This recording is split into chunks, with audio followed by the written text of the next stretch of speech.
Okay, Bob. Well, it's been a long time since you've been on the podcast. A long time. Yeah. And let's get into it. What do you say? Yep. Glad you're better. Thanks. So this email is from anonymous upper tier patron. She says, Dear Kirk and Bob, I'm a mental health technician at this inpatient mental health rehabilitation center, and I'm struggling with this patient with borderline personality disorder. She complains, she snaps, and goes off at me sometimes. She goes off at staff and at other patients over the smallest stuff that annoys her or when things don't go her way. Every time I have to work in the same unit or interact with her, I get this feeling of dread and I have to brace myself. Even though I understand why people with borderline personality disorder are the way that they are, thanks to you, Dr. Kirk, it still doesn't shake the feeling of dread away. Any advice on this, Bob? Yeah, it happens to me too.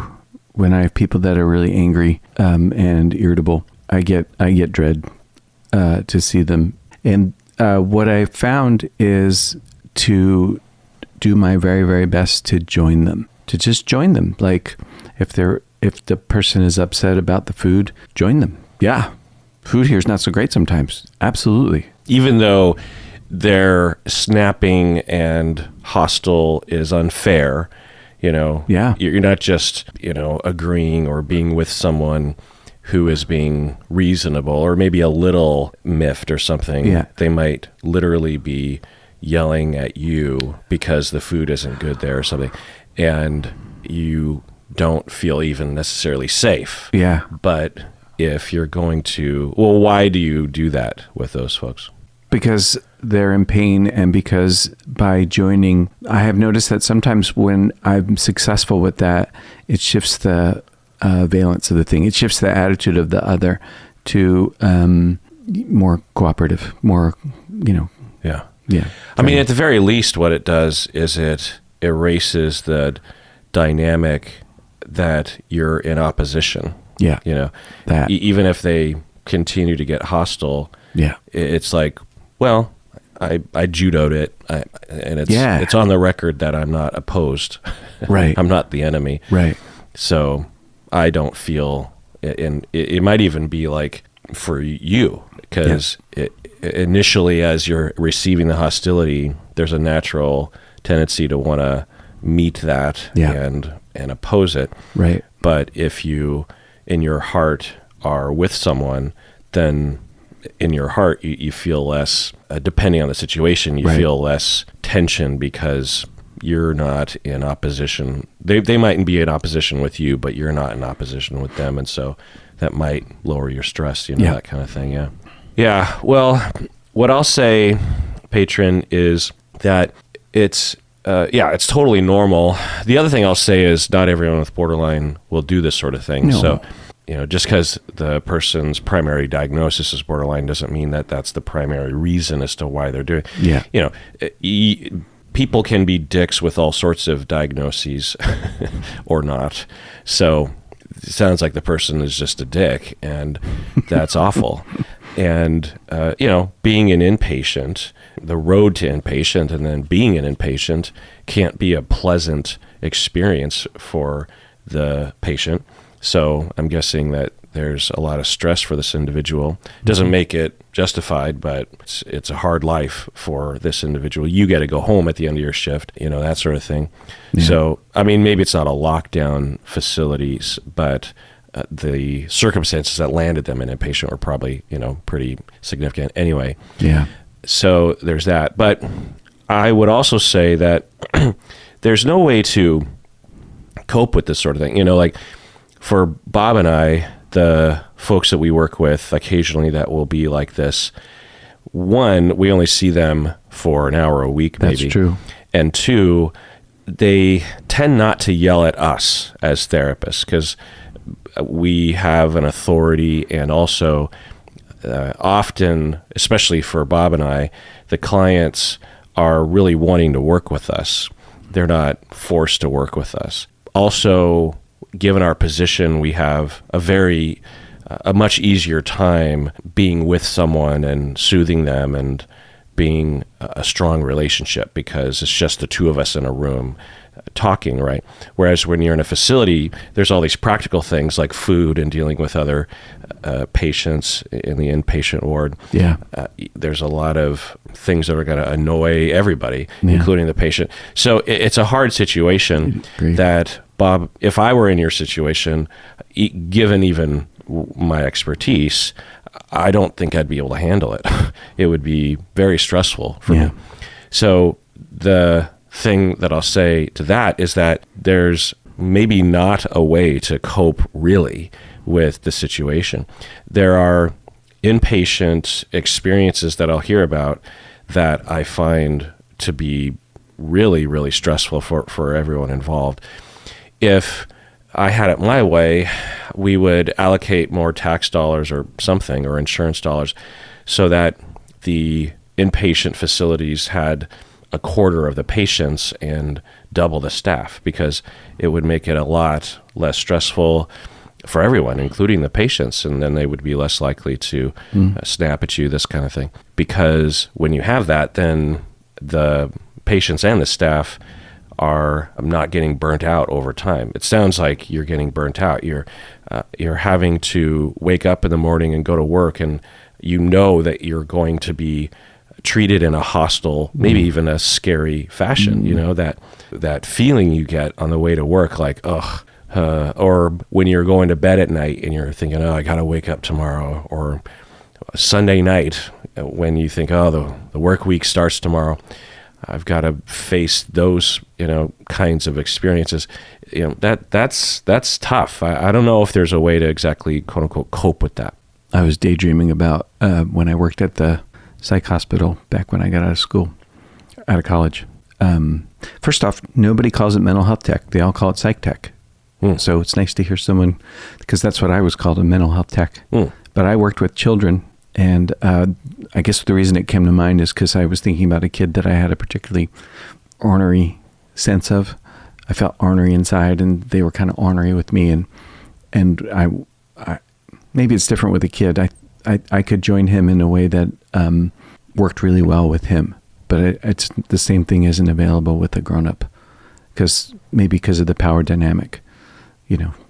Kids and adult being kind of in authority or whatever. And I guess they call it oppositional or whatever. I don't know. He was an angry little kid, and, he'd go in timeout. Sometimes he'd go in the seclusion room. Did I ever tell you this story? I don't think so. He'd go in the seclusion room, and, seclusion room is literally a padded room. It didn't have a padded floor, but it was a padded room. And we used to take kids in there with a punching bag. That was back in the early 90s when we used to think that was a good idea.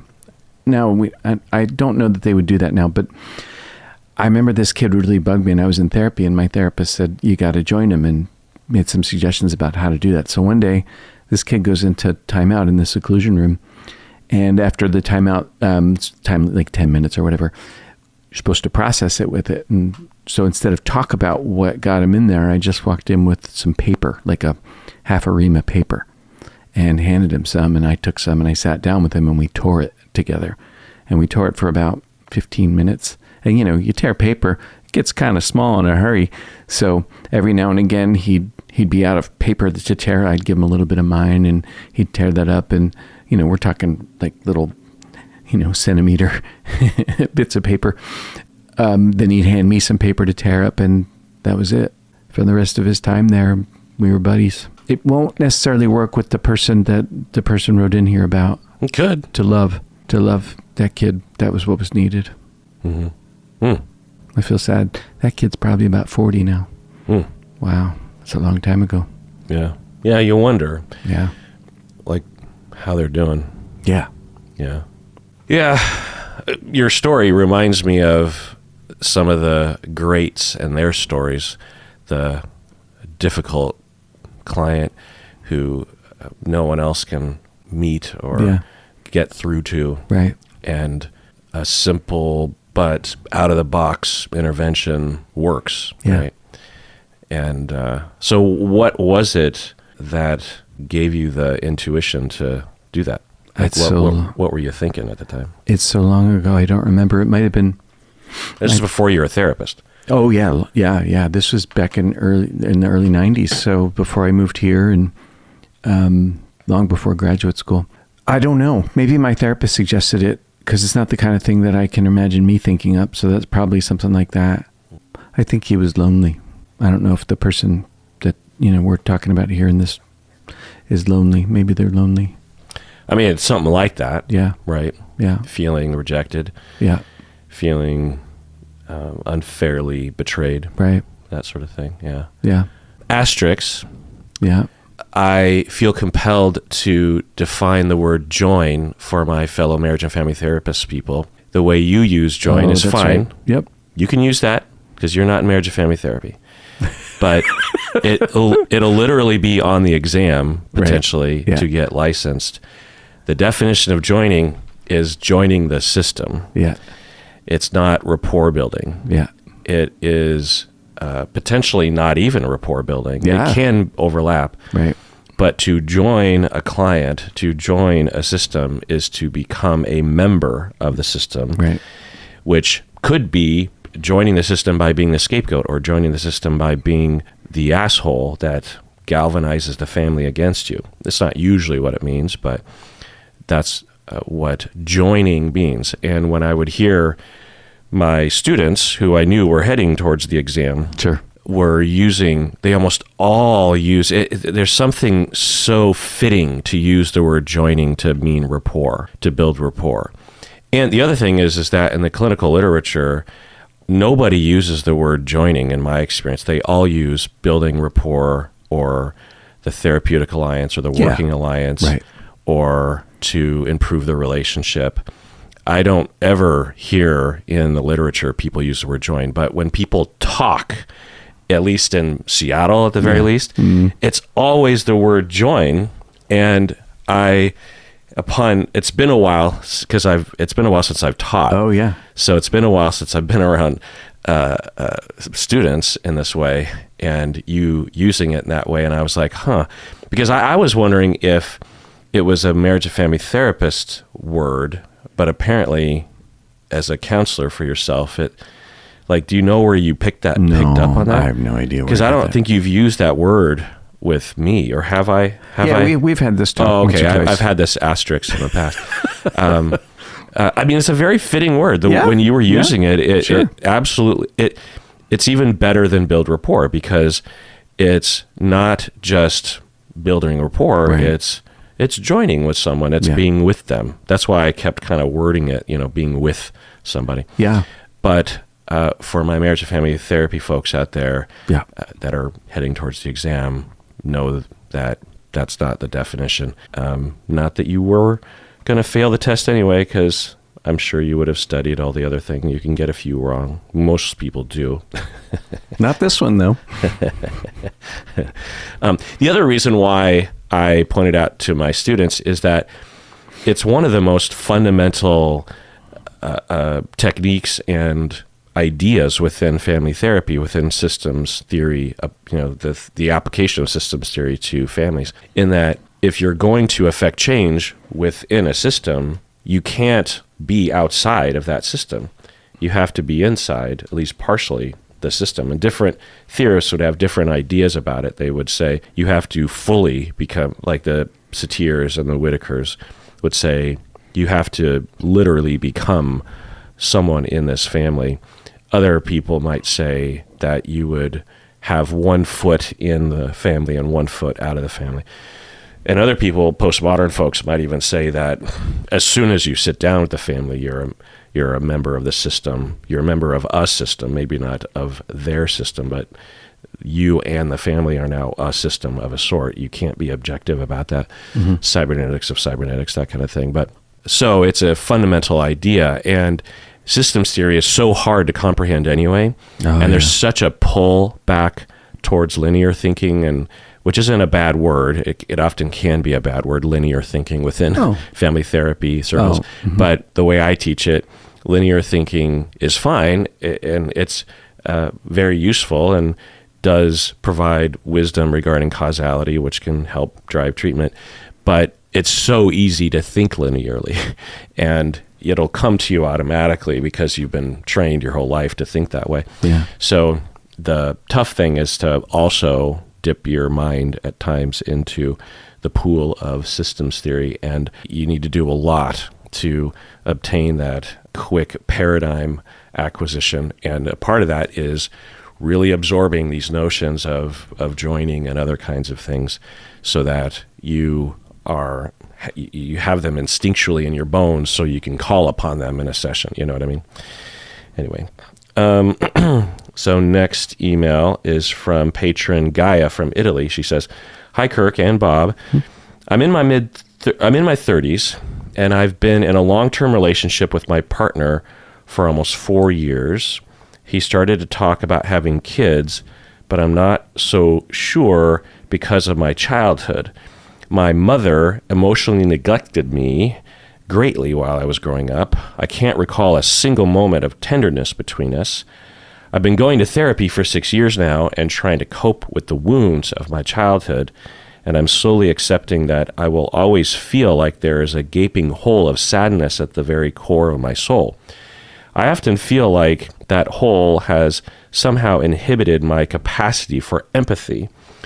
When we hear a kid crying, my partner's reaction is to immediately go into alarm mode, and he feels a genuine connection to the discomfort or pain or sadness that the kid is feeling, but I don't feel that connection at all. If we had a kid, I fear that I would be like my mom and neglect my kids. While I've already explored the topic with my therapist, any advice you might have on the matter is greatly appreciated." Bob, what do you think? I hope you're talking to your partner about it, because that might be a deal breaker for them. And, you know, like they might want to have kids and you might not, and it's fine. Everybody is going to walk their road. I'm not a parent. I chose not to have kids because I didn't want to perpetuate the legacy of abuse that I come from.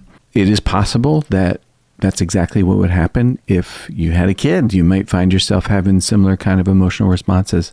What parents have told me, though, like my brother, I'm thinking about my brother, who's a really good dad. He has 4 kids in this day and age. He has 4 kids. And he said to me, when it's my kid, something's changed in me. Like other people's kids, if they were, say, crying, you know, I'd be annoyed by it and I could care less. But when it's my kids, something is crossed over inside and I feel different toward him. I feel kinship. I mean, he don't use that word. Your brother literally said that with random kids, he notices he doesn't have that compulsion. Yeah. So your brother was talking directly to what Gaia is talking about. Yeah. So it's possible that when you have your own kid, and I've seen this with a lot of my couples who have kids, they tell about how they're parenting their children. And I find that even though many of my people come from some kind of trauma, some kind of abuse or neglect or something, they are excellent parents. They really know how to respond to their kid. They often respond to their kid in a way that wasn't modeled for them, a sort of an innate wisdom that comes to them.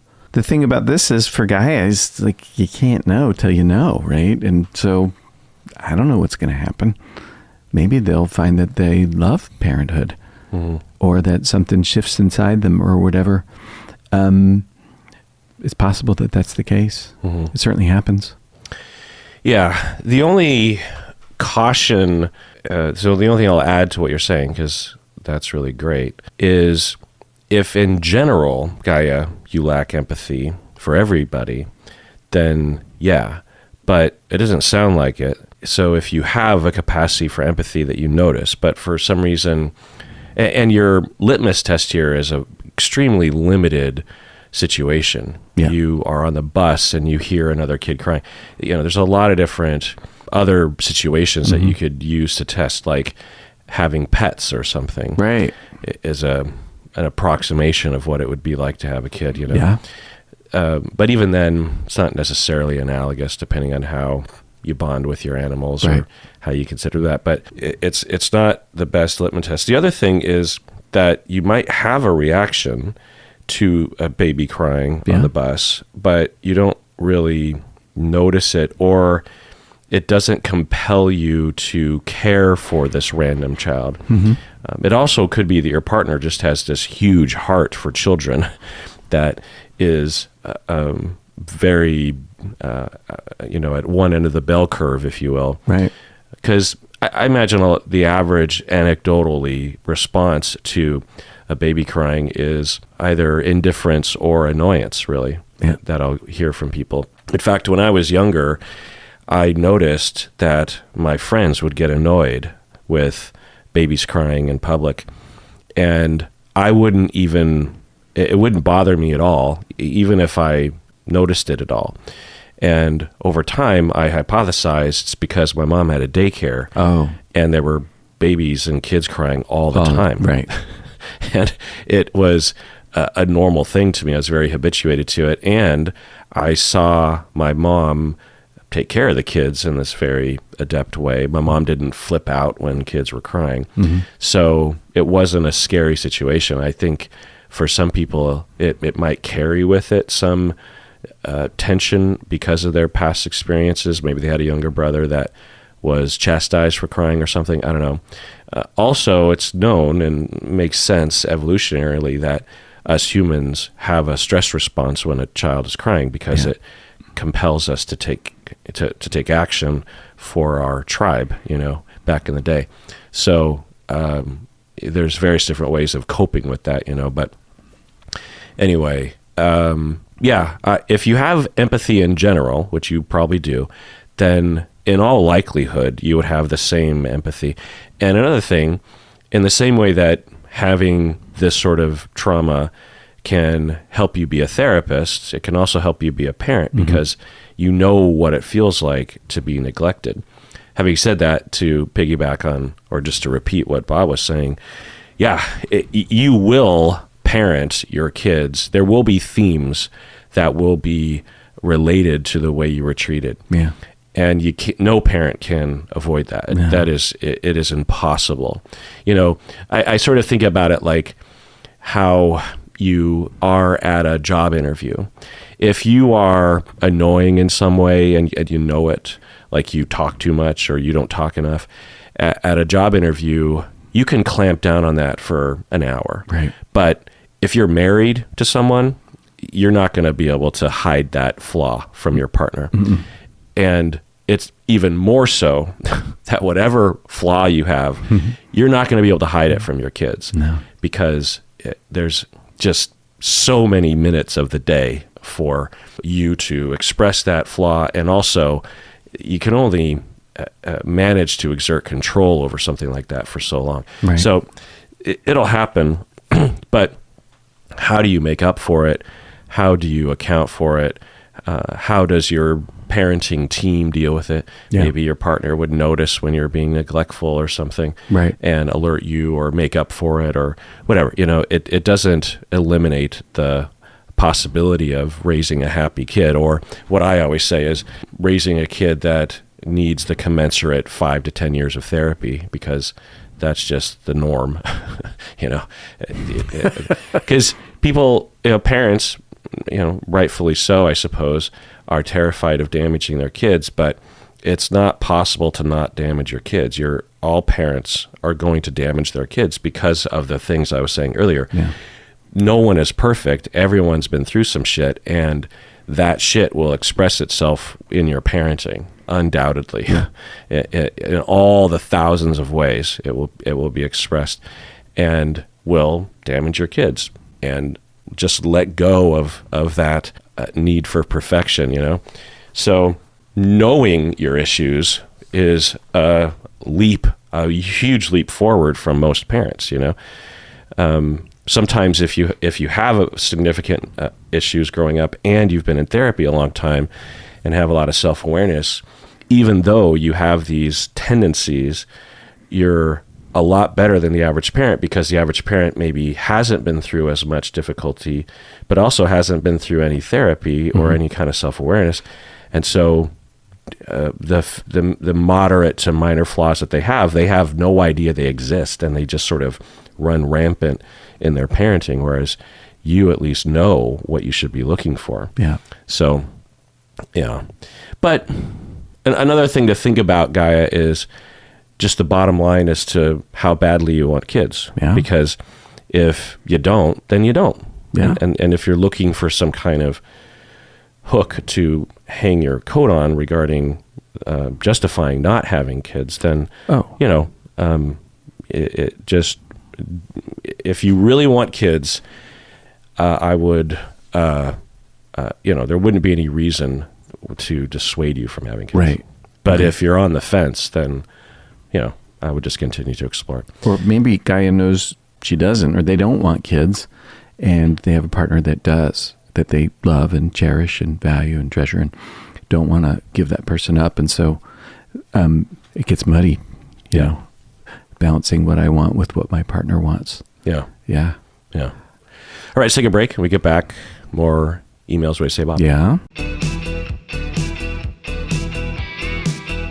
All right, we're back from the break. Let's do an OPP, Bob. Oh. These people became patrons all the way back in 2020 and have stayed patrons through thick and thin. Wow. The following folks didn't list where they live, which is fine. So they are from God knows where. We have Hillary, Kylie, Sarah, Deanna, Chelsea, Indira, Blanca, Tiffany, Emily, Laura, Waleed, Zuzana, and Liza.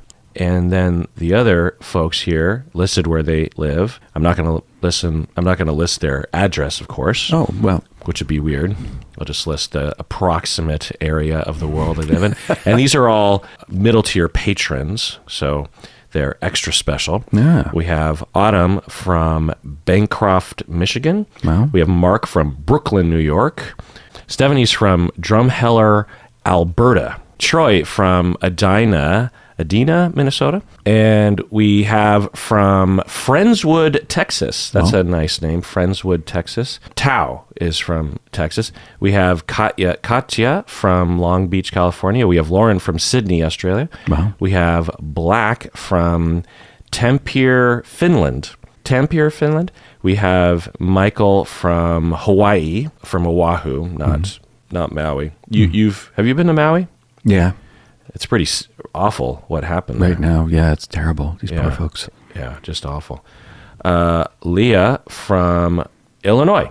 So thank you so much for being a patron since 2020 and staying a patron through thick and thin, y'all. Okay, so next email, getting to my list of emails here. This is a long one, but apparently I considered it important to read the whole thing because I didn't edit it much. So let's see why I didn't edit it much. Upper tier patron Gabby from Texas. She says, "Hi, Kirk and Bob. I recently had to terminate with my therapist because, I was seeing for 5 sessions, and I have a lot of complex feelings about it. I recently moved to another state and had to get a therapist. I am currently diagnosed with generalized anxiety disorder, but I think I might have ADHD or another type of neurodiversity I'm struggling with. I saw a male therapist, and I told him I was nervous about him being male because part of my issues are women's issues. He assured me this would be fine, and he had the male perspective on things and would be able to let me know how he thinks rather than just agreeing with me like a female therapist might." What? That's weird. Wait. He assured me that everything would be fine, even though I do have, so I'm just sort of summarizing here, even though I have women's issues, as Gabby puts it. He assured me everything would be fine, and he would have the male perspective on things, and would be able to let me know how he thinks rather than just agreeing with me like a female therapist might. It's kind of offensive. That's, if he even came close to even just intimating that, that's not only offensive and sexist, but just flat out stupid. It is pretty dumb. Yeah. Like, there's, you can be sexist in a smart way. Yeah. Not that that makes it any better, but there's a sophisticated level of sexism, and this is not one of them. Going on. We gave it a B- on crappy and a C- on smart. Yeah. This made sense to me at the time, so I continued to go. In our first session, he laughed a lot at me and told me I was really funny, and it's a shame I don't see what a great person I am. I was kind of confused because we had just met and I took the compliment. He continued to tell me in our following sessions how he looked forward to our sessions and he enjoyed our conversation. Any thoughts on that so far? Your face is one of astonishment. It is, isn't it? Yeah, I don't know. I don't like, it seems like, okay, I'm just saying what my impression is. He's trying too hard. What do you mean?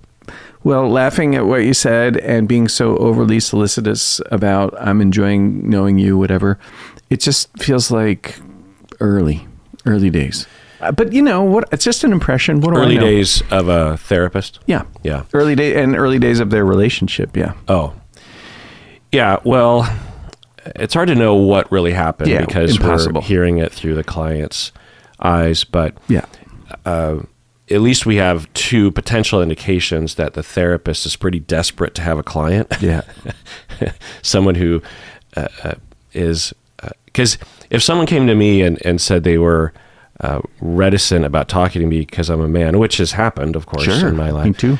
At least at this phase in my life, if it was significant, I would say, well, let's find you a female therapist.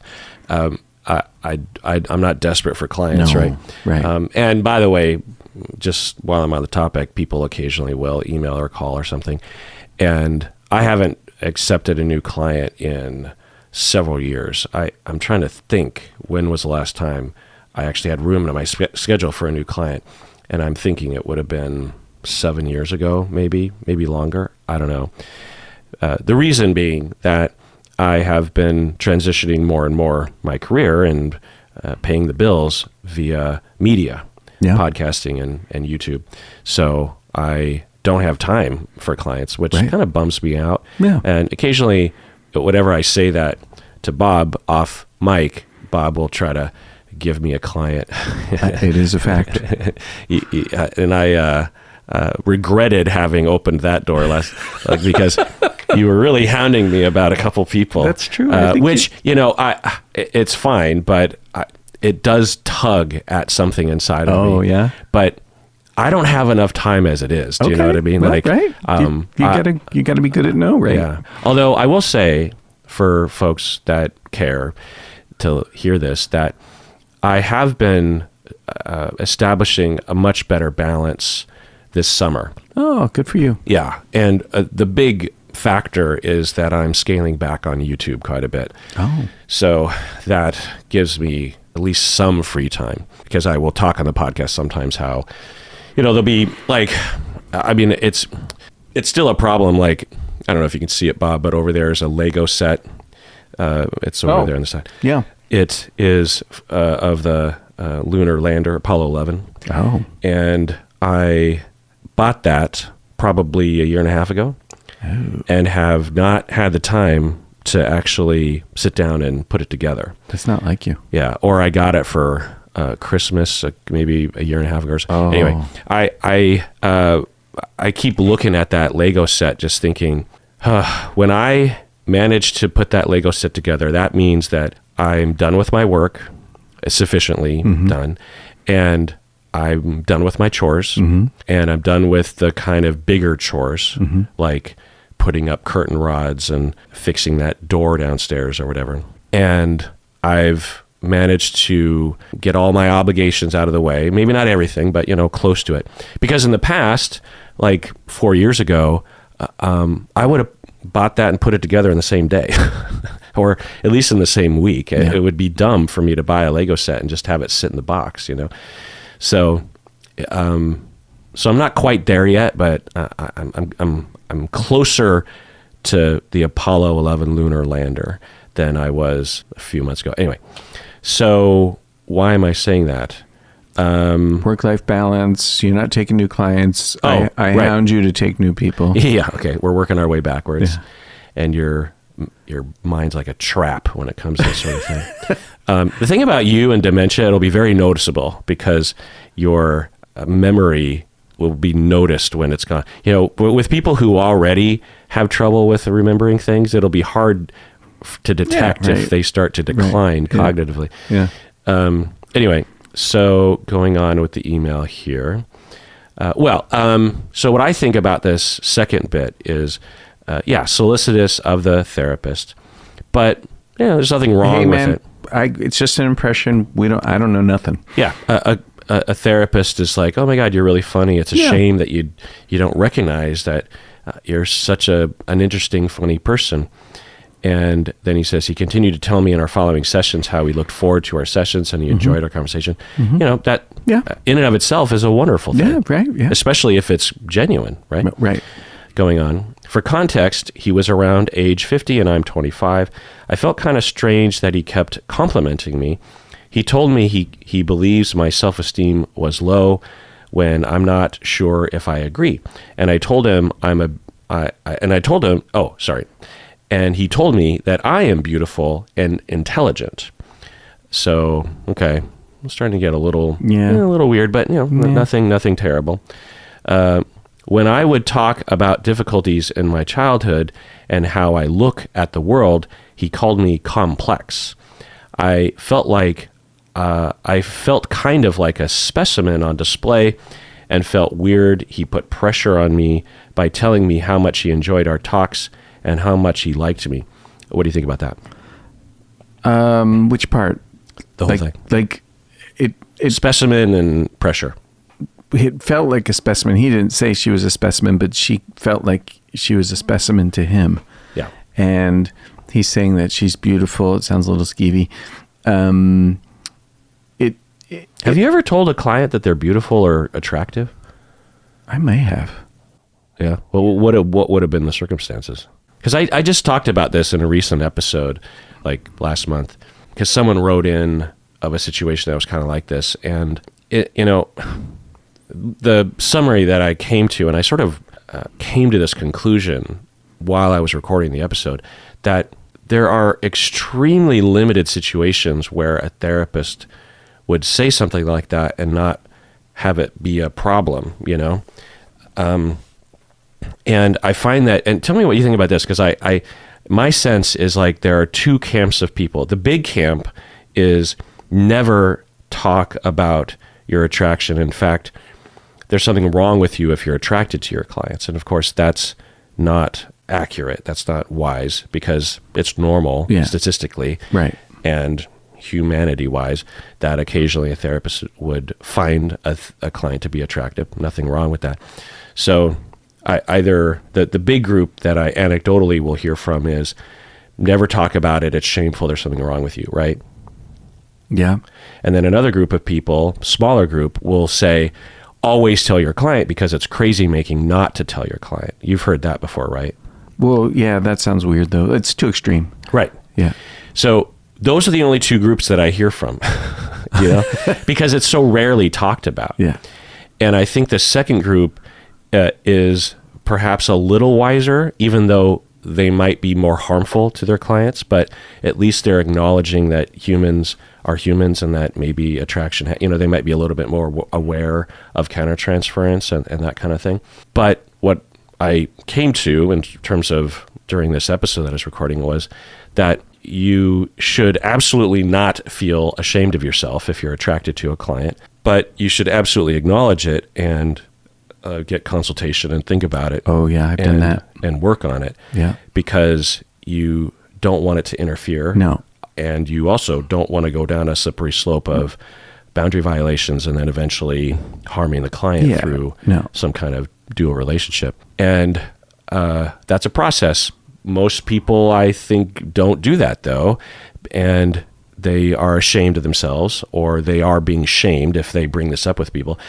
And then that will cause suffering, or client or therapists that don't know what they're doing. So they might actually they give a vibe. So they either are giving a vibe that they're attracted, and the client is being made to feel crazy because because the therapist isn't saying anything. Right. There. Or it starts to run rampant, and the therapist ends up without any checks and balances because they're in denial of it. They start to act on some of these things. Oh yeah, that's right. Yeah. So, but I was trying to think of a situation, I was role playing. I was like, well, I tried to role play a situation in which I might be attracted to a client, and how I would tell them. Because if you did get to that point where you felt like it was important, and the only situation I could come up with was if I, as a therapist, let's say I was, moderate to severe attraction to a client, and it was hard for me to hide it, and the client picked up on it and asked me about it. And then I said in this very quick, disjointed way that that wasn't true, or something that denied it. Yeah. And I detected a rupture there of some kind because the client detected that something was wonky. Yeah. Right. Well, then I would feel maybe compelled to say something because I have created a problem by letting it show itself, but and the client has noticed it, but I'm denying it. So it is kind of a crazy making situation. So in that situation, I was thinking maybe, but then even as I was role playing it, I'm like, it's still not necessarily something that you would want to dump on a client, right? It's my issue. Attraction is fine, but obsessing and entertaining and daydreaming, that's often controllable. So if I'm doing that kind of a thing, then that's on me. There's something going on in my personal life. Got to work something. Yeah. Because we all know, especially once you have these relationships play themselves out, that the two individuals, if there is attraction and interest in dating outside of the therapy office, that you're not really attracted to them. You're attracted to the client, and they're attracted to you as a therapist. Right. And then when you actually engage in an outside relationship, 99 times out of 100, both people are deeply disappointed because the therapeutic relationship does not last. Yeah. And it gets into real relationship time and real persona time, you know what I mean? Right. But I did also say that I can imagine certain if we stick to male therapist, female client, I can imagine grandfatherly therapists that I know who probably have, because they're, one grandfatherly therapist that I know really well, he's very authentic and upfront, and I could imagine him saying to someone, a female client, that she was beautiful, and I could see the client not receiving it as being creepy, but as very non-threatening and very unsolicitous, if you will. Yeah. I've done that. Oh, you have? I have done that. Okay.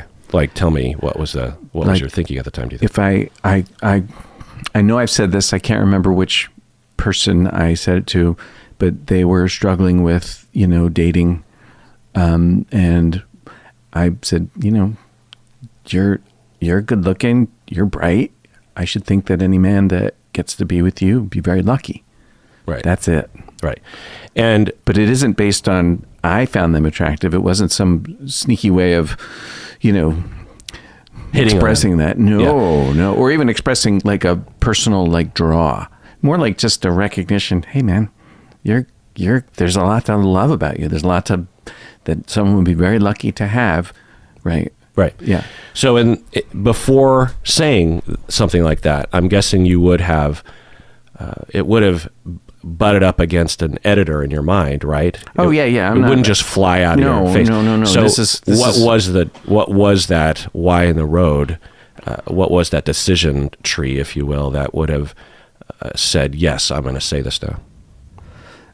It would have been recognition that they struggled with a sense of esteem, self-esteem, and a desire to offer some friendly encouragement for them to keep trying on dating. Yeah. Keep trying for partnership, not give up. Yeah. Not about me. I mean, I'm very frank about the fact that I'm married. I talk about Colleen fairly regularly. All my people know I'm married to somebody called Colleen, and I'm not interested in anybody. Someone called Colleen? What'd you say? Everybody that I work with knows that I'm married to somebody. They all know it. Oh, that she's called Colleen. Yeah. I thought you said one of your clients called Colleen on the phone or something. Yeah, no.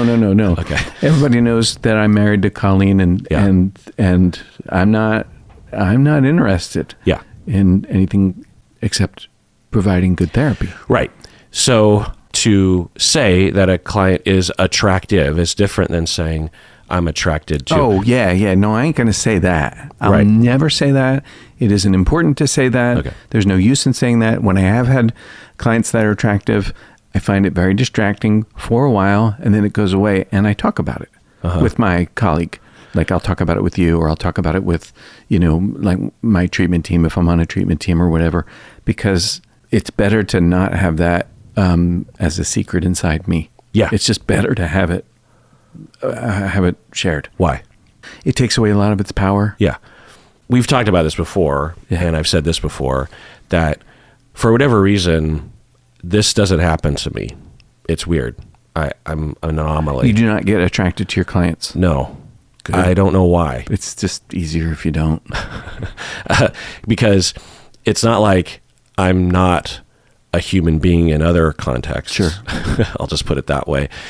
But when it comes to clients and students for that matter, there's probably a lot more opportunity for me to be attracted to a student than a client. But your students are your clients from a certain point of view. You right. treat them as... Right. I have a responsibility, a fatherly, brotherly responsibility. Not, I'm not in the club. No. And if I were, then all bets are off in that department. But for whatever reason, it just doesn't even register for me. Yeah. And if I thought about it objectively, I've had clients and students, I think students in particular, I've had some just, I guess, knockout gorgeous female students and clients in my 25 plus years. But it just doesn't affect me. I don't even register it really. I might note it in the beginning, like, oh, wow, she looks like she could be a supermodel or whatever. Yeah, right. Just like, wow, I mean, that she has like the exact bone structure of Giselle, or I don't know, what's one of the supermodels? I don't know. Well, who's the one from the 80s? Crawford? Oh, it was Cindy Crawford. Cindy Crawford, right? Yeah. With the mole on her face? The mole, yeah. Anyway, you taught Cindy Crawford? So I just don't. So I have to ask you, like, what you do with it. Yeah. And let me ask you. So, rough estimate, how often does this happen where you're attracted to a client? Oh. Or you find yourself attracted to a client? Oh, I don't know. Maybe. Well, it's all couples nowadays, so somehow the dynamic with that's different. But maybe once a year, maybe once every 2 years. I can think of some clients that I've had over the years that I found very attractive. So 15 clients over the years, maybe? Yeah, 15, 20. And what's the difference with, I can imagine why, but what's the difference with couples as opposed to individuals with this topic? I'm busy with their relationship. The relationship's my client. That's the way I feel even with individuals. I think I even said that in a recent episode, that I equated it to being a first responder, which is a little extreme, but if you're a first responder at a car accident, you have bigger fish to fry, and your brain is so galvanized on a task that this other aspect of your personality just doesn't have room to express itself or be in existence, really. Right. And so that's how it feels to me. I'm so concentrated on helping or teaching or mentoring that this other aspect of myself that would only engage if I were relaxed, I guess, is just not accessible, Yeah. So you're saying Makes that with sense. couples, you could have, so say you have, or I guess the litmus test would be a client, say 10 years ago, that you found to be particularly attractive, but instead of coming in for individual therapy at the beginning, they came in on couple therapy. You're saying you might have noted their attractiveness, but you wouldn't have felt the attraction because of how active you have to be. You have to be on your toes so much with couples as opposed to individuals. With individuals, you can kind of sit back and relax a little bit. Yeah. Yeah. Interesting. Okay. I can imagine that being a factor for a lot of people. One thing I want to say, though, is I've said that not just to women. I've said that to men. You know, like... You're attractive. You're good looking. You're bright. You got a lot to offer here. In fact, I would be much more likely to say that sort of thing to a man, gay or straight, because I would, one, in all likelihood, not intuit that they would feel threatened by that because they would know me to be a heterosexual guy. Yeah. Also, men traditionally don't have to beat other people off of them, meaning that that's a weird way to put it. But many women, and particularly attractive women, are in a constant... Have you seen the movie Barbie? No. Stacey and I saw it last night. Oh. And it briefly gets into this. So, you know, it's not really spoiling, but Barbie lives in Barbie land, and it's this perfect, idealized feminist world where women can be anything, and the Kens of the world are very secondary and very much, you know, trying to get Barbie's attention, this kind of thing. Barbie comes into the real world, and she's walking around Venice Beach, and these guys are leering at her and, you know, innuendos, and she says, "I feel this strange sense of dread and threat, and I can't really put my finger on it." You know, she mentions it right away. Wow.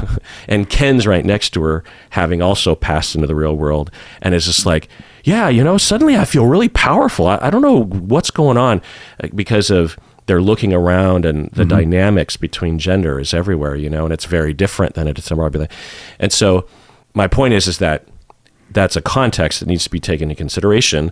You would imagine that most therapists would have that consideration before, if you're a male therapist, particularly if you're, regardless of how old you are, I guess, as a male therapist, telling a client that they're attractive is, you know, you would just have to. But anyway, so for you, what did it feel like when you first, is it in the first session when you note, you know, these 15 to 20 clients over the span of your career? What is the feeling? What do you note? How do you notice it?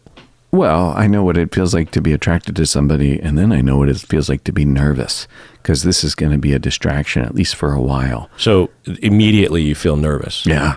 Like, well, what's the fear? Well, okay. The fear is that I'll act on it. That's terrifying. The fear is that it'll bleed out, and the fear is, I'm not really afraid I'm going to act on it. The fear is that it'll become a distraction and it'll get in the way of being able to provide good therapy. That's really the fear. What would that distraction look like? What would it look like? I don't know if I've ever really thought about it. Would I avoid something? Would I say something that would be out of my countertransferential response as opposed to for the benefit of the client? Would that like leak out? Right. Okay. So I could imagine, I don't know about you, but a therapist would maybe try to steer things, like if they are talking about their spouse and they're complaining. You know, there's a lot of factors that swim through our minds as we have impulses to ask the next question, or to reflect a particular part of what they're saying, or to have a particular demeanor. There's so many things and factors that are swimming around in our minds that affect us as we act towards our clients, even in just listening, the way that we listen, the facial expression, the pace at which we nod at them, or, you know, all these kinds of things, let alone the kinds of things you might ask after they stop talking, you know, the things you focus on. So with attraction, all the factors swimming through your mind, one of them could be an unconscious desire to want to be with her, and thus she's complaining about her spouse. You might be a little bit more negative about the spouse, trying to convince her to leave him or something. Maybe not explicitly, Oh God, I hope not. but the Right. vibe of just like, wow, he sounds like he's got a problem there or something. Instead of saying like, how do you feel about that? Right. More neutral or something. Like a distorted lens that Yeah. would impact, the things that I focus on, the things that I think about. Absolutely. Yeah. So that's Yeah. what you might worry about. I would worry about that. Also, you say distraction. I mean, when I think of distraction, I think of you're just like sitting there ogling her without keeping her eye on the ball regarding helping her. If you're at a picnic, you might notice that the gnats are flying around and they're just part of the backdrop, but you're at your picnic. I think it's more like that for me. It's sort of like, this is occasionally I can feel this thing buzzing around that I don't like, but I'm still at the picnic. Still, I don't love my metaphor. No, I do.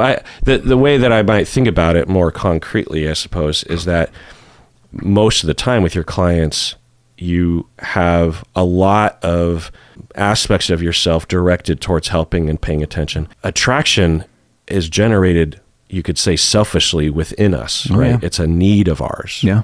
Like if we had to go to the bathroom or we were hungry or something, those are also distractions. They would distract us away from all the efforts and focus on trying to help the client, listening to them and thinking about them. So it's another aspect of our personality or our need structure that is going to occupy part of our I like how you put it. mind space, and that's the gnats, right? Yeah, that's the gnats. Right. Yeah. Yeah. I'm thinking about a person that when I first started with them, was many years ago, and I saw them for a number of years, and I was very attracted to them. Really, just quite a lovely young person. And over the course of knowing her, I found myself feeling mostly just avuncular, just like really caring about her. The attraction part, it passed, and I could pay attention to her and care about her in the way that I want to care about my people and not be bothered by it. And that was nice to just not have the gnats buzzing around. Mm-hmm. Yeah. It just faded. And still when I think about her, I'm thinking, that's lovely. Just lovely. Mm-hmm. So if it was a particular problem and then you would consult with me or someone else, what would that entail, and what would you hope would happen from that? It would entail just owning it, just saying, I notice that this is happening for me and I'm distracted by it. And in my younger days, I would be describing being afraid. Being what? Afraid. Afraid. Yeah. Like the first time this happened to me when I moved to Seattle, and I was working as a case manager down in Renton, and I had a client who I found very attractive, and I told my team, and they were really lovely and supportive.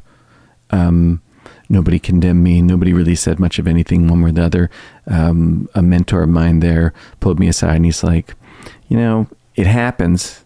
It's not that big a deal one way or the other. And what you want to do is ask yourself what it's about, because it isn't about being attracted. It's about some kind of countertransference that's coming up here, some kind of thing that's just coming up for you. And I found that advice implicitly validating and supportive, and then I got some advice about what to do, because the client actually expressed attraction to me.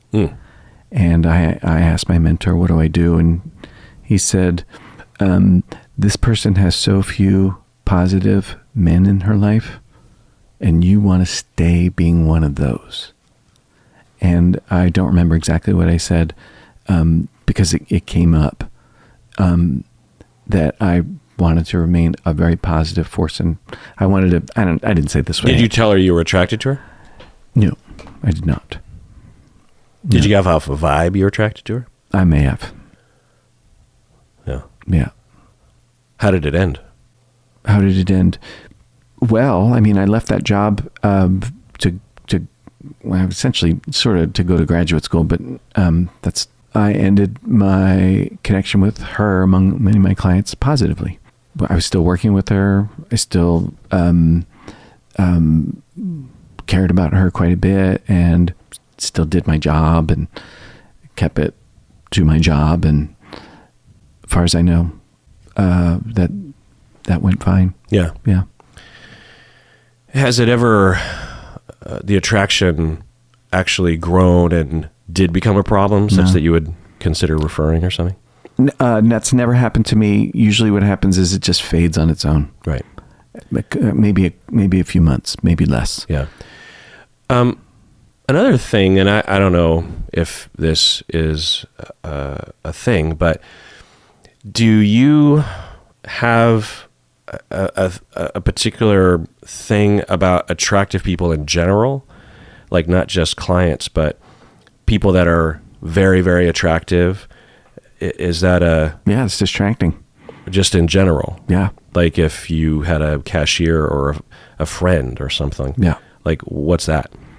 It's a similar kind of distraction. It's sort of a kind of a gnat or an inner focus on that. Nothing I ever intend to do anything with or about, because that's for many reasons it's against my morals. I don't want to be disloyal to Colleen. But yeah, I don't know if I'm different from other people because I can't see inside other people. I don't know how other people feel. I think there's a range. I think some people have. Probably, like most things. I think some people that I know are very, very distracted by it and have no self-awareness around it and are maybe even entertaining it at times. Oh, yeah, no, I have awareness. Yeah. And then other people, it just doesn't even register that someone's attractive necessarily, you know what I mean? That's not something I would ever entertain. Yeah. Okay. So let's take a break, and when we get back, let's continue with the email. What do you say? Right on. Okay. So we went down that tangent because the patron, Gabby from Texas, she said that her therapist told her that she was beautiful. Remember, he's 50, she's 25. Right. When I... going on through email, when I would talk about difficulties in my childhood and how I look at the world, he would call me complex. And he found me to be or I felt like I was a specimen.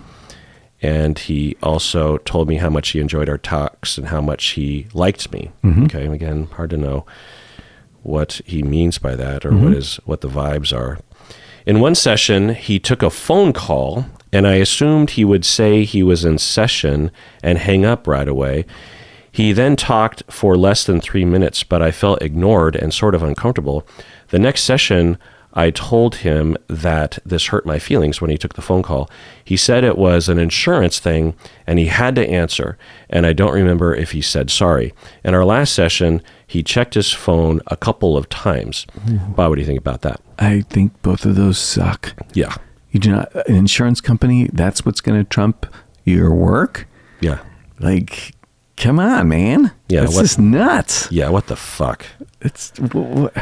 Yeah. Yeah. Remember, stupid is as stupid does? I never know if that's the appropriate use, but if you're dumb in one way as a therapist, you're probably dumb in a lot of ways. Well. And so we're starting to see that. Yeah. I've had this happen to me once. I was doing co-therapy with another family therapist with a family, and we were in session with, 6, 7 family members, and her phone rang, and this is back when it was pre-iPhone, so it was a flip phone. I remember that. I don't know why that detail matters, but the phone rings and of my colleague, and immediately I'm just like, Jesus Christ, why isn't it on silence? Right. And so I was already judging her harshly for that, but then she proceeds to flip the phone open and starts talking, and I'm looking at the family like with big eyes, thinking, what the fuck is she doing right now? And yeah, I'm pretty sure I talked with her about it afterwards. It's like, I don't think it's a good idea that I mean, the obliviousness that you would have.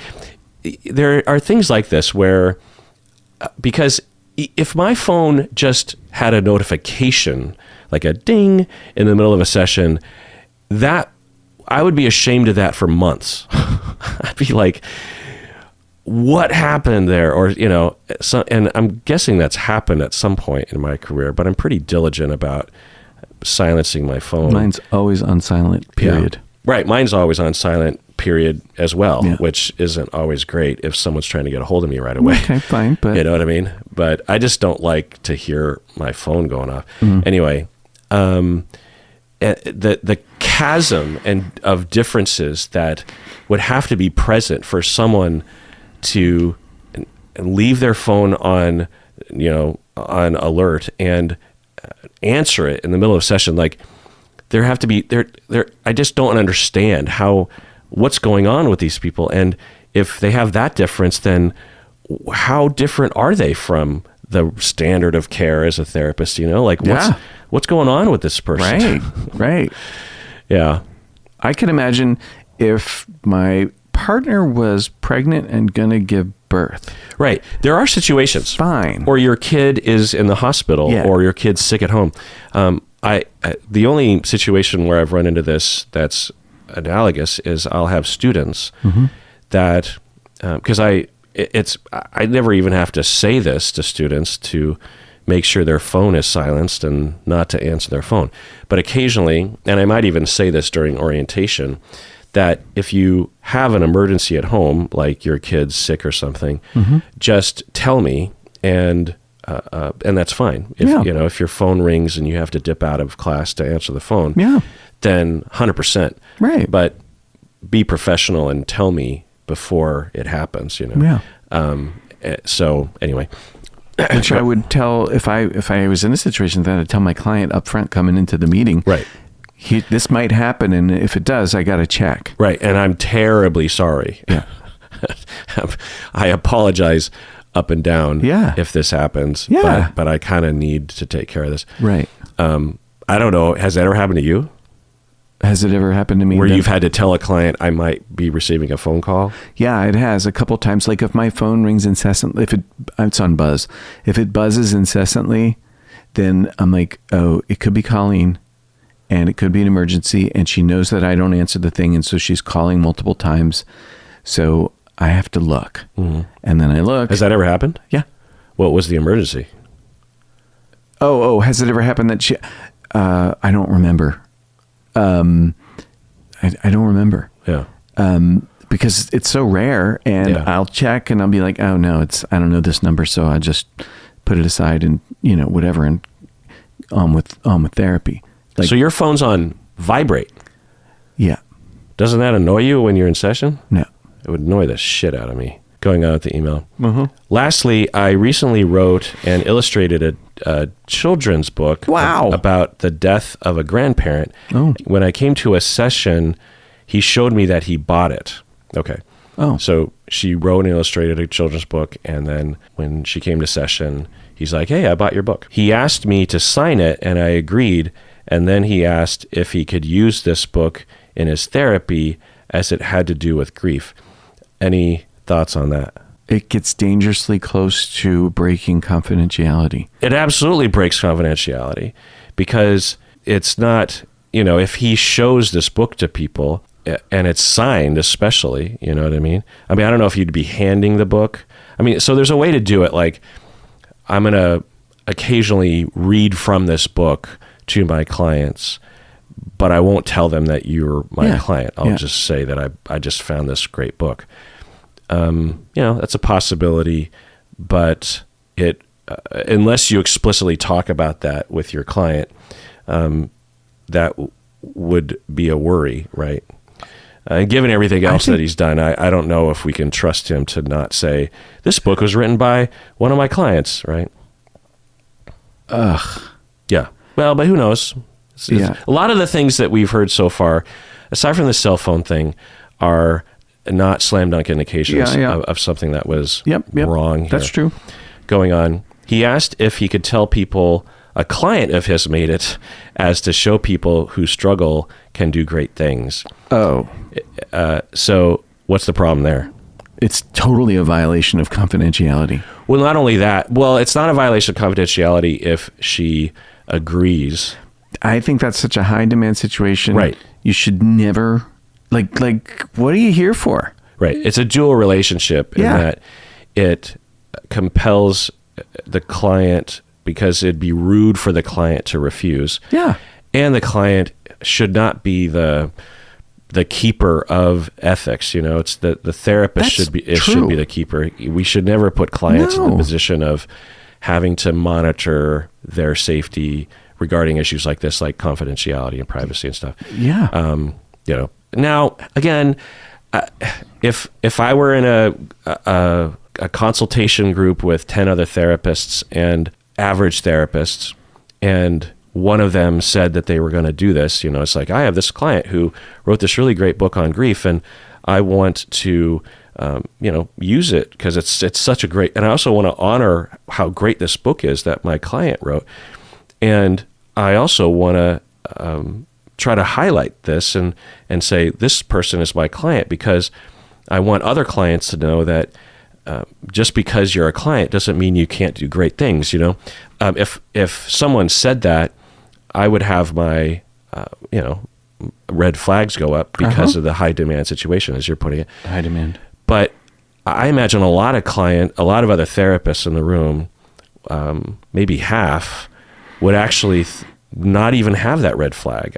That's my finding anyway. So my point in saying that is that this isn't one of those it's not like having sex with a client.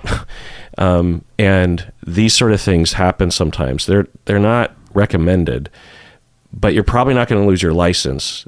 Everything that's happened so far, Gabby, if you complain to the licensing board, I'm guessing that maybe they would do something, but I'm guessing at the most it would be a slap on the wrist or a suggestion to just, hey, you might want to watch that kind of stuff.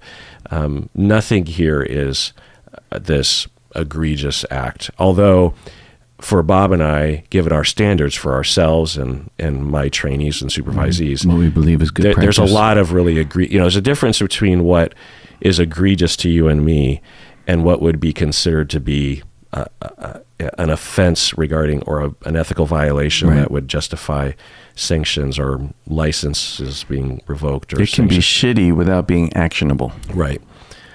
Going on. It's always been a goal of mine to inspire others to take care of their mental health, but I wasn't sure this was ethical, as he would be using my name and showing people I went to see him. Again, to put a fine point on it, if you sign off on it verbally, it is potentially upholdable if he were to document that. Of course, the standard is to have you sign an ROI that just has, release of information that just has this line item and says, you release you authorize the release of information about your name. When I show people this book, I will say that you're a client. But that's it. I'm not going to talk about your issues, or that would all be laid out in the release of information. It's not unethical if you were to approve of that. It could be unethical that he asked you, though. Yeah, is the thing. But again, I don't know how many people would consider that to be an actionable ethical boundary issue. Going on. He put me on the spot at the beginning of our session, so I said yes. So right there. It's like, there we are. What's wrong with you as a therapist? But it's been making me feel weird and uncomfortable. He even asked to do this ever since. I terminated for these reasons and more, but even though it has been months, I still feel icky about how I felt going to see him.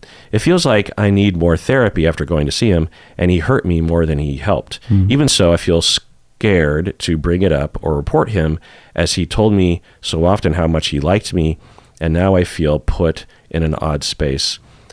Any final thoughts on this email, Bob? It sounds sloppy. I think it's totally legit to withdraw that agreement. It's your privacy. It's you have a right to revoke the permission that you gave under really shitty circumstance. I hope that you will find a therapist, a good therapist to help with this, because you deserve it. You didn't do anything wrong or bad. It's kind of curious that you would feel guilty about somebody else's crappy behavior, though. It's something I can personally relate to. Something happened recently. Now I'm remembering.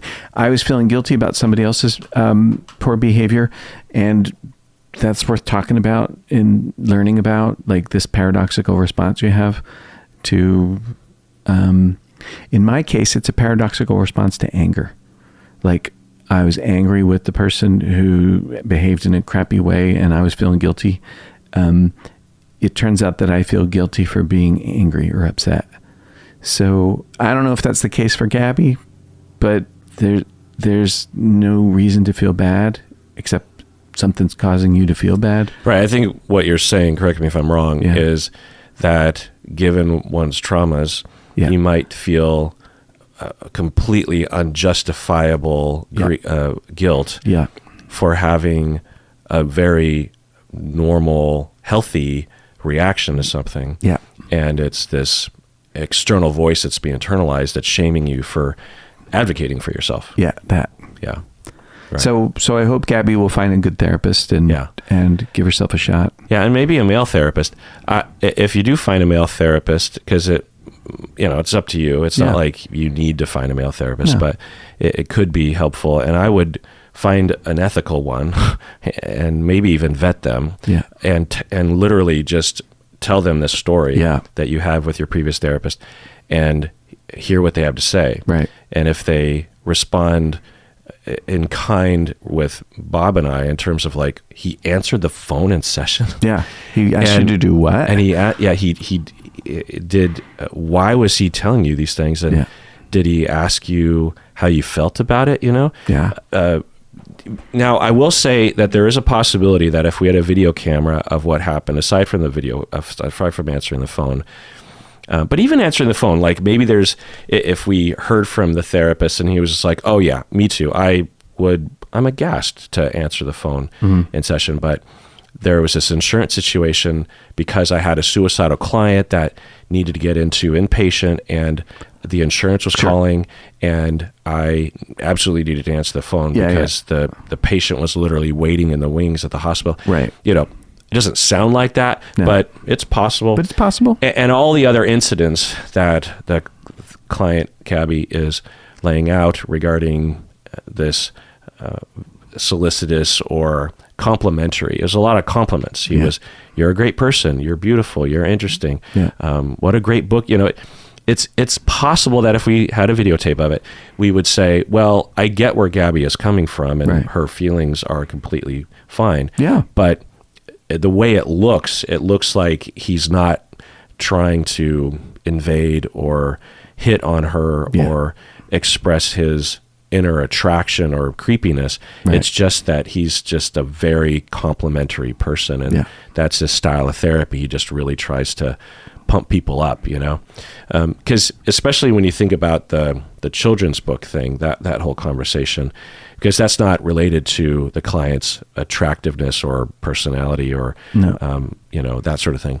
It's just it's possible that this therapist is doing this to everyone. He's just really nice and kind and complimentary, and sees the good in other people, and oh my God, you're beautiful, and oh my God, you're so smart, and oh my God, this book is so great.